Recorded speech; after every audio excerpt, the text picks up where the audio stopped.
हमारे बुजुर्ग हमारे युवाओं को मार्गदर्शन दे सकते हैं, आशीर्वाद दे सकते हैं, लेकिन क्रांति की चिंगारी हमारे युवा साथी फूंक सकते हैं। साथियों, ये सम्मान की लड़ाई है, अधिकार की लड़ाई है, लेकिन पहले सम्मान की लड़ाई है। डॉक्टर बाबा साहब अम्बेडकर के द्वारा आपको दिया हुआ संविधान है, हर व्यक्ति के पास एक वोट का अधिकार है। मैं कहता हूं, ये दूसरी परियोजना के विरोध में आप इतने लोग इस जगह में इकट्ठा होते हैं। मैं कहता हूं, इस देश के अंदर 543 मेंबर पार्लियामेंट चुन के जाते हैं।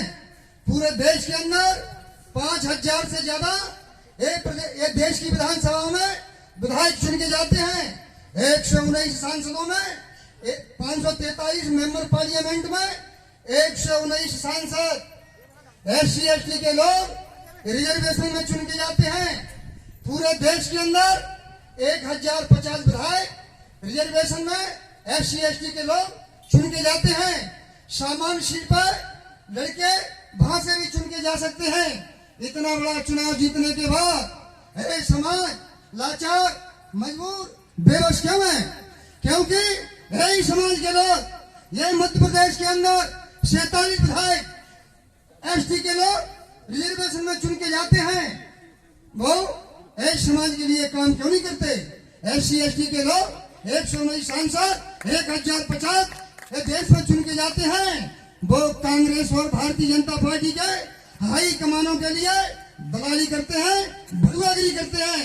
दलाली करने वाले, भड़ुआगिरी करने वाले समाज का भला कभी नहीं कर सकते। इसलिए साथियों, ये बात आपको समझना पड़ेगी। यही सबसे बड़े नालायक है, और जिसका बेटा नालायक होता है उसके बाप का सम्मान कोई नहीं करता। हमारे ही समाज के जो लोग चुन के जाते हैं, वह बीजेपी कांग्रेस के हाई कमान के लिए दलाली करते हैं, भड़ुआगिरी करते हैं, और बीजेपी और कांग्रेस में जाकर SC ST OBC के लोग जितने भी विधायक बनते हैं, मुख्यमंत्री बनते हैं, उनको वो बदिया बना के रखते हैं।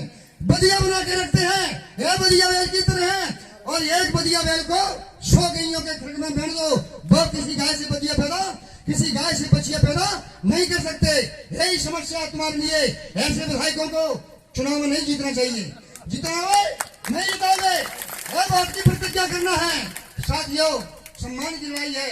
2023 में इस प्रदेश के अंदर विधानसभा का चुनाव होने वाला है। काय का चुनाव होने वाला है? विधानसभा का चुनाव होने वाला है। पिछले 2018 के विधानसभा के चुनाव में किसी भी पार्टी को इस प्रदेश के अंदर बहुमत नहीं मिला था। 114 सीटें कांग्रेस पार्टी जीती थी। दूसरी पार्टियों के सहयोग से, समाजवादी, बहुजन, निर्दलीयों के सहयोग से कमलनाथ की सरकार बनी थी। उसके बाद भारतीय सिंधिया राजघराने के ज्योतिरादित्य सिंधिया के माध्यम से, बिक्री के माध्यम से ये सरकार गिरती है, और शिवराज सिंह की सरकार फिर मध्य प्रदेश में भारतीय जनता पार्टी की सरकार बनती है। साथियों, मैं आपसे कह रहा हूं, मध्य प्रदेश के अंदर आपको 2023 में किंग मेकर बनना है। क्या बनना है? किंग मेकर बनना है। 2023 के विधानसभा चुनाव में आपको किंग मेकर बनना है। अगर आप 5 विधायक भी बना लेते हो, ये हमारी रणनीति है। हम कांग्रेस पार्टी को, भारतीय जनता पार्टी को बहुमत की स्थिति में नहीं जाने देंगे।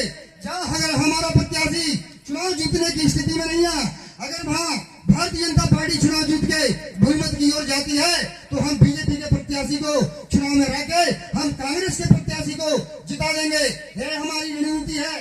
दोनों में से किसी भी पार्टी का 2023 में बहुमत हम नहीं बनने देंगे। यह हमारी रणनीति है। हमारे 5 विधायक बनेंगे। कितने विधायक बनेंगे? 5 विधायक बनेंगे। इससे ज्यादा भी बन सकते हैं, लेकिन 5 विधायक की जरूरत उनको पड़ेगी। किसको पड़ेगी? बीजेपी को पड़ेगी, कांग्रेस को पड़ेगी। घोड़ाबंदी कांग्रेस की हो सकती है, बीजेपी की हो सकती है, लेकिन उसकी लगाम हमारे हाथ में होगी। जब उसकी लगाम हमारे हाथ में होगी, बाकी किधर जाएगी? जिसके हाथ में लगाम है किसके हाथ में लगाम है? हमारे हाथ में लगाम है। हम चाहेंगे उधर बत्ती जाएगी। ए मजबूर समाज है, मजबूर समाज के लिए मजबूर सरकार बनाएंगे, मजबूर सरकार बनाएंगे। इसमें ये प्रदेश के अंदर मजबूर सरकार है, इसलिए समाज का काम नहीं होता है। चुनाव का समय आ गया है। मैं आपको बता देना चाहता हूँ, बीजेपी और कांग्रेस के गुंडे चुनाव के समय में गरीब की झोपड़ी में जाते हैं, गरीब की झोपड़ी में जाते हैं, साड़ी लेके जाते हैं, और झोपड़ी में गरीब की बहू मिलती है, उससे कहते हैं ए बहन तेरे लिए हम साड़ी लेके आए हैं, हम तेरे लिए साड़ी लेके आए, ये साड़ी दो और चुनाव में हमें वोट देना, भैया कराए। वो बहू कहती है भैया घर पर नहीं है। वो कहता है बीजेपी कांग्रेस का गुंडा, बहू बहन हमें गिलास पानी पिला दे। वो कहती है बहू कि अभी गिलास बर्तन साफ नहीं है। वो कहता है भैया को वो गिलास में पानी पिला दो। बहू कहती है भैया वो गिलास कुत्ते का झूठा गिलास है। ये बीजेपी कांग्रेस के लोग इतने चालाक, इतने खतरनाक होते हैं, कहते हैं बहू बहन तू तो हमें कुत्ते के झूठे गिलास में ही पानी पिला दे, हमको वोट देना, विधानसभा में वोट देना। गरीब की झोपड़ी में उस बहू को एक दिन के लिए बहन बनाते हैं, कुत्ते के झूठे गिलास में पानी पी के उस बहू के वोट से, गरीब के वोट से विधायक बनते हैं, फिर सरकार बनाते हैं। उसी झोपड़ी में यही कमीने बलात्कार करते हैं, उसकी इज्जत लूटते हैं। ये सम्मान की बात कौन करेगा? ये समाज के लोग करेंगे। साथियों, मैं आपको इसलिए बता देना चाहता हूँ, हमारे देश के अंदर 26 जनवरी 1950 में देश में संविधान लागू हुआ था। भारत में लोकतंत्र की स्थापना हुई थी।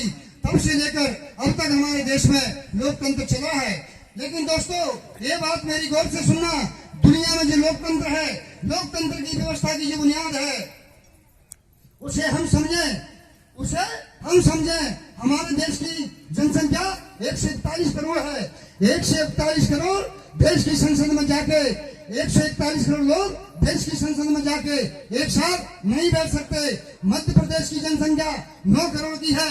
9 करोड़ लोग मध्य प्रदेश की विधानसभा में जाके बैठ जाए, ये संभव नहीं है। इसलिए साथियों, इस देश की संसद में, इस प्रदेश की विधानसभा में आपका प्रतिनिधि नहीं है, क्योंकि लोकतंत्र प्रतिनिधित्व की बुनियाद पर खड़ा है। प्रतिनिधित्व की बुनियाद पर खड़ा है। लोकतंत्र का विचार रखने वाले और लोकतंत्र को बनाने वालों ने क्या किया? लोकतंत्र की इस व्यवस्था को प्रतिनिधित्व की बुनियाद पर खड़ा किया है। लोकतंत्र प्रतिनिधित्व की बुनियाद पर खड़ा किया है, तो प्रतिनिधित्व महत्वपूर्ण है। तुम्हारा प्रतिनिधि नहीं है, कांग्रेस पार्टी के टिकट पर चुनाव जीता है, बीजेपी के टिकट पर चुनाव जीता है, वो तुम्हारा प्रतिनिधि नहीं है, वो बीजेपी का प्रतिनिधि है, वो कांग्रेस का प्रतिनिधि है, वो तुम्हारा काम नहीं करेगा। आपको अपना प्रतिनिधि पैदा करना पड़ेगा। क्रांति जनशक्ति पार्टी के व्यक्ति को आप चुनाव जिताओगे, क्रांति जनशक्ति पार्टी के जो सहयोगी दल हैं वो चुनाव लड़ेंगे, उनको आप चुनाव जिताओगे, वो आपका प्रतिनिधित्व है प्रदेश की विधानसभा में और देश की विधानसभा में, लोकसभा में करेंगे, तभी आपका भला होगा। साथियों, आप लोगों को सम्मान के साथ ये लड़ाई को लड़ना है। इन्हीं शब्दों को जय भारत, जय भारती, जय जोहार, जय सेवा, जय बड़ादेव, धन्यवाद।